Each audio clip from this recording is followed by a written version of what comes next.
In the 1960s, John F. Kennedy was facing the threat of nuclear weapons within striking distance of the United States. The Soviet forward deployment forced America to stop Russia's advance, just 90 miles from the homeland. Brinksmanship brought Kennedy eyeball to eyeball with Nikita Khrushchev. It was the Soviet president who blinked. Fast forward to 2017. President Trump will not be the one who blinks, but someone else might. If it is Kim Jong-un, then the game of chicken and nuclear confrontation has paid off for this U.S. administration. The real challenge in this crisis, however, faces not Kim but his patron in Beijing. Indeed, the real question in 2017 is whether Chinese President Xi Jinping will blink. Trump's team won a remarkable unanimous vote UN Security Council resolution to punish North Korea last week. It was a diplomatic coup that set the legal and multilateral stage for action against North Korea and any nation aiding and abetting the pariah state. Mainly, that means China. The current North Korean escalation could not come at a worse time for Xi politically. China's critical 19th Party Congress is approaching and the threat to Xi's consolidation of power and leadership is real. He needs to manage a Korean peninsula toward a politically acceptable draw, or even a win. From Xi's perspective, China's client state cannot be seen to suffer a humiliating loss. Indeed, he must recognize that the Cuban Missile Crisis shows what can happen to powerful leaders who lose face. In October 1962, Khrushchev was at the party helm when he appeared to back down on Cuba. No amount of shoe-banging was going to give him the power or credibility to control his Communist Party after the U.S. naval blockade and Cuban showdown. Khrushchev was deposed not long after that loss. Now it is Xi who must try to save face as the North Korean crisis provides a rationale for the United States to build a bigger defensive ring around the peninsula, and, by extension, around China. Making sure that Pyongyang's threats do not give Japan, Thailand, South Korea, Taiwan, and Vietnam the justification for new and improved anti-ballistic missile and radar systems is a task that sits with Beijing.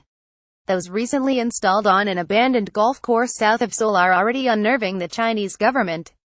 An effective and pervasive missile defense radar system could begin to neutralize intercontinental ballistic threats posed by North Korea, but also render China's second strike retaliatory capabilities of its ICBMs ineffective.